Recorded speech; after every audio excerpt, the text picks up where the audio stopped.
Hi viewers, welcome to my channel JJ views. நம்ம இன்னைக்கு ரொம்ப சத்தாக குழந்தைகள் முதல் பெரியவர்கள் வரை சாப்பிடக்கூடிய ஒரு நட்ஸ் உருண்டை அதை வந்து பார்க்க போகிறோம். இது வந்து மற்ற அதாவது சுகர் ஆடட் சுகரோ எதுவுமே கிடையாது.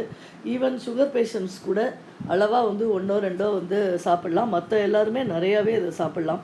டேட்ஸ் சாப்பிட மாட்டேன்னு சில குழந்தைகள் அடம் பிடிக்கும். அவங்களுக்கு பெரியவர்கள் கூட அவங்களுக்கு இந்த உருண்டை வந்து ரொம்ப யூஸ்ஃபுல்லாக இருக்கும், நல்லாயிருக்கும். ட்ரை பண்ணுங்க.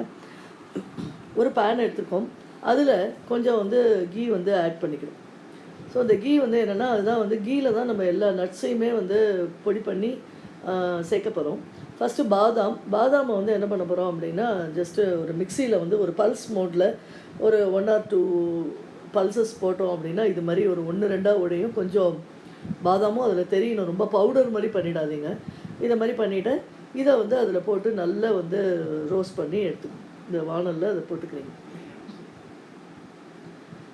போட்டு நல்லா எதுவுமே ரொம்பலாம் செவக்கவும் வேண்டாம், அதுக்காக ஒன்றுமே எல்லாமே இருக்கக்கூடாது. ஒரு எல்லாத்தையுமே ஒரு 2 to 3 minutes வந்து நல்ல ஒரு ட்ரை ரோஸ்ட். உங்களோட குவான்டிட்டி எவ்வளோ இருக்கோ அதுக்கு தகுந்த மாதிரி நீங்கள் பார்த்துக்கணும்.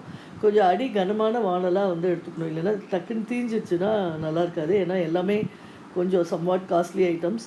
இந்த பாதாம் அண்டு கேஷ்யூஸும் இதில் கொஞ்சம் நான் மிக்ஸ் பண்ணியிருக்கேன். ரெண்டும் சேர்ந்து போட்டுக்கலாம். இதெல்லாம் அவங்களோட சாய்ஸ், எப்படி வீட்டில் எவ்வளோ அவைலபிலிட்டி இருக்கோ அந்த அளவுக்கு இதை எடுத்து ஒரு பொடி பண்ணிவிட்டு இந்த மாதிரி ஒரு நல்ல ஒரு கீ ரோஸ்ட் பண்ணி தனியாக ஒரு பேசனில் தனியாக போட்டு வச்சுக்கணும். அடுத்தது பிஸ்தா, அன்சால்டட் பிஸ்தா. இதில் சால்டட் பிஸ்தா வாங்கிட்டிங்கன்னா கஷ்டம். அன்சால்டட் பிஸ்தா எடுத்துக்கோங்க. இதையுமே வந்து பல்ஸ் மோடில் போட்டாலும் போடலாம், அப்படி இல்லைன்னா இதை வந்து முழுசாக போட்டாலும் இது வந்து okay. It's up to you. ஏன்னா சின்ன கிரெயினாக இருந்தாலும் அப்படியே போட்டுக்கலாம் அப்படின்னு சொல்லிவிட்டு அப்படியே ஃபுல்லாகவே வாயில் நல்லா கடிப்படிச்சு க்ரன்ச்சியாக இருக்கும், கடிப்படும், நல்லாயிருக்கும். அதனால் இது ரெண்டு குவான்டிட்டி கம்மியாக இருக்கிறதுனால ஒன்றா போட்டோம். நீங்கள் நிறையா யூஸ் பண்ணுறீங்க அப்படின்னா தனித்தனியாக வந்து ரோஸ்ட் பண்ணி வச்சுக்கோங்க. இப்போ இதை ஒரு பவுலில் ட்ரான்ஸ்ஃபர் பண்ணியாச்சு. அகெயின் அதே பேனில் வந்து இன்னும் கொஞ்சம் வந்து கீ எடுத்துக்கிறோம். கீ எடுத்துகிட்டு அந்த வால்நட் சொல்லுவோம் இல்லையா, அந்த வால்நட்டை வந்து இதே மாதிரி பொடி பொடியாக அது கையாலேயே ஒடிச்சாலே ஒடிஞ்சிடும். இதை வந்து பல்ஸ் மோட் போட்டிங்கன்னா ரொம்ப பவுடர் ஆகிடும் அது. அதனால் சும்மா கையாலேயே அப்படியே 1-2 இல்லை கத்தி வச்சு லைட்டாக கட் பண்ணிங்கன்னா இது மாதிரி ஆகிடும். அதை வந்து நல்ல அகெயின் ஒரு ரோஸ்ட் கீயில் வந்து 1 or 2 டேபிள் ஸ்பூன்ஸ் கீ போட்டுட்டு இது ஒரு நல்ல ஒரு வறுத்துட்டு திருப்பி அதே பேசனில் வந்து ட்ரான்ஸ்ஃபர் பண்ணி வச்சுப்போம். வால்நட்டுங்கிறது வந்து மூளையோட வளர்ச்சிக்கு அது அவ்வளவு வந்து ஹெல்ப் பண்ணும் அப்படின்னு சொல்கிறோம். ஸோ சில குழந்தைகளுக்கு வந்து இந்த வால்நட்டும் டேஸ்ட்டும் பிடிக்காது. பாதாம் யூஸ்வலாக பாதாம், கேஷ்யூ இதெல்லாம் சாப்பிட்ருவாங்க. இந்த வால்நட், அந்த பிஸ்தா, சால்டட் பிஸ்தா இதெல்லாம் அவ்வளோவா சாப்பிட மாட்டாங்க. அதனால் இதெல்லாம் நம்ம இது மாதிரி ஒரு உருண்டையாக பண்ணி கொடுக்கறது நல்லாயிருக்கும். அகெயின் அந்த வானலில் என்ன பண்ணுறோம் அப்படின்னா, அந்த ட்ரை கிரேப்ஸும் இது இருக்கு இல்லையா, அத்திப்பழம், அதை வந்து கொஞ்சம் குட்டி குட்டியாக கட் பண்ணி அது ரெண்டுத்தையும் சேர்த்து ஒரு இதே மாதிரி நெய்யில் வந்து பண்ணுறோம். ட்ரை கிரேப்ஸை வந்து இந்த கொஞ்சம் ஹீட் பண்ண உடனே அது அப்படியே கொஞ்சம் லைட்டாக பல்ஜ் ஆகும், அது அழகாக உப்பி வரும். ஸோ அதையும் வந்து நல்லா வந்து ரோஸ்ட் பண்ணி நல்ல ஒரு வாசனை வருது. இப்போ பண்ணும்போதே அந்த பதத்துக்கு தீயாமல் கரெக்டாக வந்து எடுத்து வச்சுக்கணும். அத்திப்பழம் உங்களுக்கு எல்லாருக்குமே தெரியும், இந்த பிளட் சர்க்குலேஷன், பிளட்டு ரத்த விருத்தின்னு சொல்லுவோம் இல்லையா, அதுக்கு வந்து ரொம்ப யூஸ்ஃபுல்லாக இருக்கிறது அத்திப்பழங்கிறது. அதை வந்து இப்போ வந்து அது என்ன சொல்கிறது, அது வந்து ட்ரை பண்ணி கடையில் விற்கிறாங்க இல்லையா, அதை நம்ம வாங்கி வச்சுப்போம். அதை வந்து ஜூஸாவோ ஏதோ சாப்பிட்றதுக்கு பதிலாக இது மாதிரி இதில் போட்டிங்கன்னா ஈஸியாக வந்து சாப்பிட முடியும். அடுத்தது அதே வானலில் இன்னும் கொஞ்சம் நெய் ஊற்றிக்கிறோம்.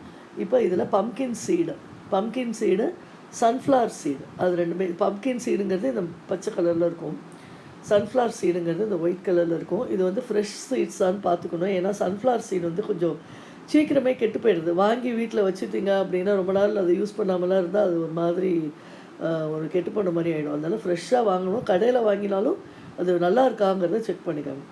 கொஞ்சம் கசகசா ஆட் பண்ணிக்கணும். இது ஆப்ஷனல். கசகசா வந்து ஆப்ஷனல். ஒரு உடம்புக்கு ஒரு நல்ல ஆடட் டேஸ்ட் கொடுக்கும் நமக்கு அந்த லட்டுக்கு அப்படின்னு சொல்லிட்டு இதை ஆட் பண்ணுறோம். இதையும் வந்து இதில் போட்டு இதே மாதிரி நெய்யில் நல்லா வறுத்துக்கணும். எஸ், இது நல்ல ஓரளவு அந்த கசகசா போடுறதுனால அது தீஞ்சிடாமல் பார்த்துக்கணும். அப்படியே ஒட்டும் அந்த நெய்யிலையும் அந்த வானல்லையும். கரெக்டாக அதை பார்த்து எடுத்துடணும்.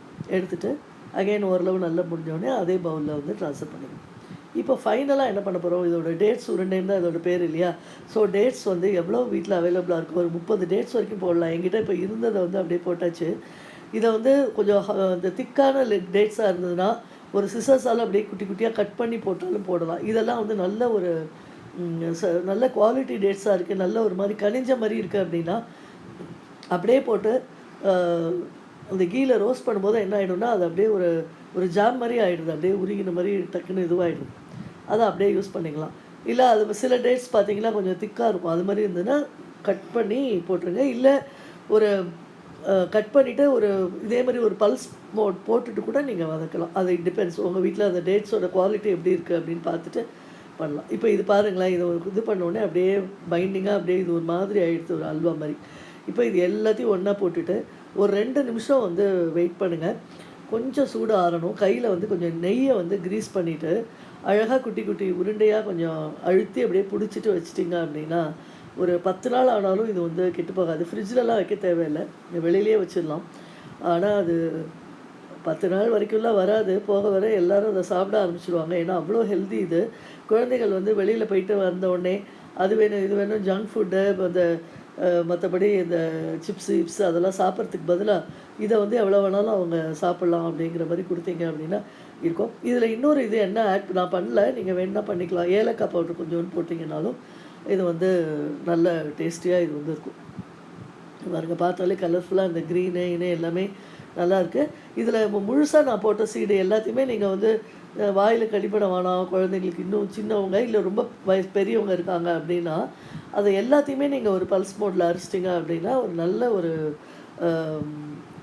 என்ன சொல்கிறது, ரொம்ப ஈஸியான ஒரு சாப்பிட்றதுக்கு சௌகரியமான ஒரு உருண்டையாக இது வந்து இருக்கும்.